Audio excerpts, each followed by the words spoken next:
החלק השני של מושב הבוקר שלנו יוקדש לתוכנית לגשר על הפער. היום אנחנו חוגגים לא רק 50 שנה למוזיאון ישראל, גם 20 שנה לקיום התוכנית הזו באגף הנוער של מוזיאון ישראל, תוכנית משותפת לנוער יהודי ערבי, שפועלת כאן במוזיאון, עם תקופות של עליות וירידות, אבל היא פועלת, היא מעולם לא נפסקת. אנחנו חוגגים לה 20 שנה, אנחנו במקום לספר עליה נראה סרט קצר שמתאר את התוכנית. הסרט נועד בעיקר לאנשים שחיים בחול, פחות לישראלים, אבל אני בטוחה שכולכם תדעו להבחין ולהבין מהי מהותה של התוכנית.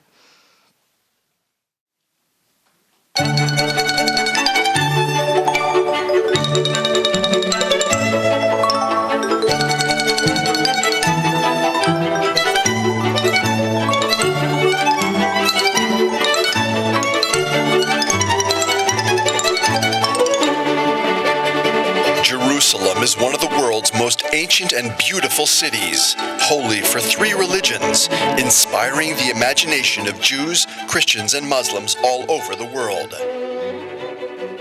Since its founding in 1965, the Israel Museum has been at the heart of culture and art in Jerusalem, showcasing both Israeli and international artists of the highest caliber. Chief among the museum's goals is an active participation in the life of the city, where it can help foster equality and understanding among its diverse populations.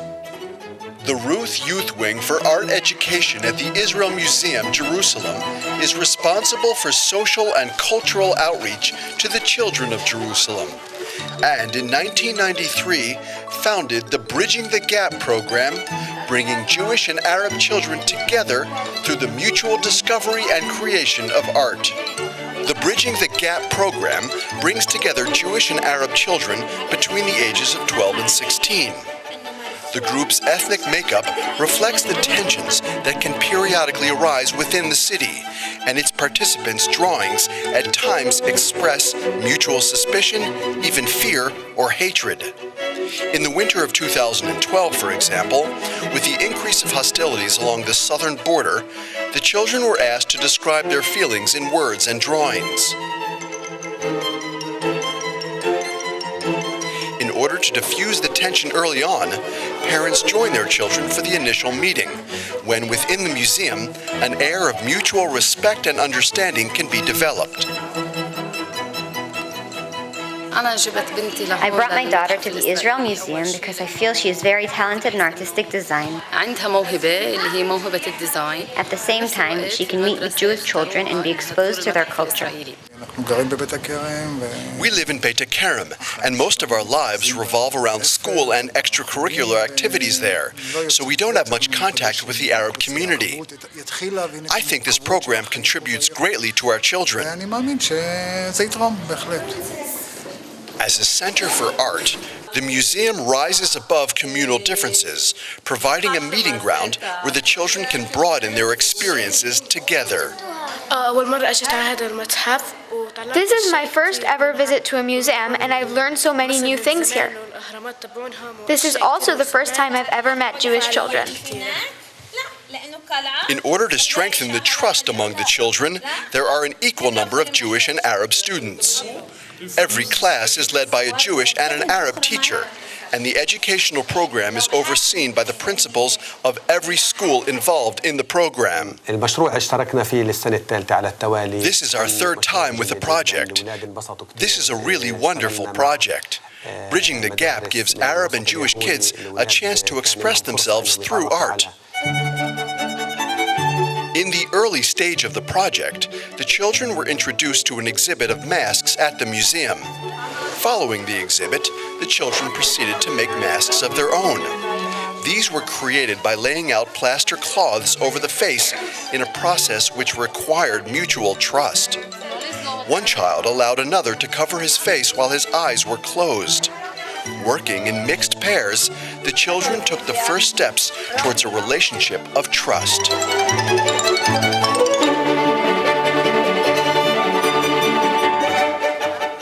This year, the program chose the house as the central theme around which the work would develop from the individual through the team and towards the group as a whole.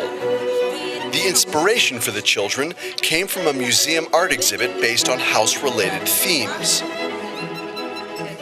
Using the room as the basic building block of the house, the children set to work designing rooms they would like to see in a finished house of their own. I really liked working with Paula. When we built the room, I felt as if she had come to visit me in my own house. I'm working today with Majdolin, which is a lot of fun because we communicate in sign language. I'm learning new words from her all the time, and we help each other build. Both of us are having a great time. For the final project, the children were divided into 3 groups, each group building a house of its own. It's fun working with Bassam because we communicate in all kinds of ways through pantomime and drawing. I draw something for him and then he understands what I want to make with him. He makes me laugh and I learn new words in Hebrew from him. Each house begins with a brainstorming session where the groups decide what the house will look like both inside and out. We learned about building houses, and we talked about what each of our houses looked like and what we had in them. The groups went about building their house, each in accordance with their own plans. The second stage was the painting and decorating of each house.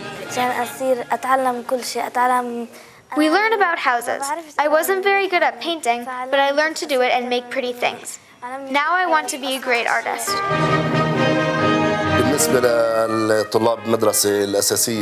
The kids from Silwan can't wait till Wednesday, when they can come to the activities at the museum and make things they love to make. The house building project has been very successful and very interesting. A house isn't just walls. What's really important is what's inside. She chose to be part of the Arab Jewish art project in order to meet other kids that normally in everyday life she doesn't have a chance to get to know them. In recent years, the German Friends of the Israel Museum have sponsored the Bridging the Gap program. At the end of each year, the museum hosts a meeting between the parents, children, and guests from the German Friends.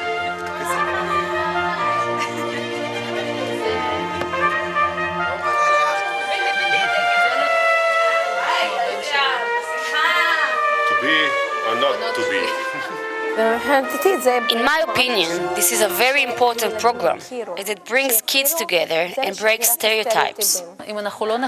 If we don't teach children at a young age to get along, to see that every person is a person, no matter where he comes from or where he is going, then we will never enable them to live together.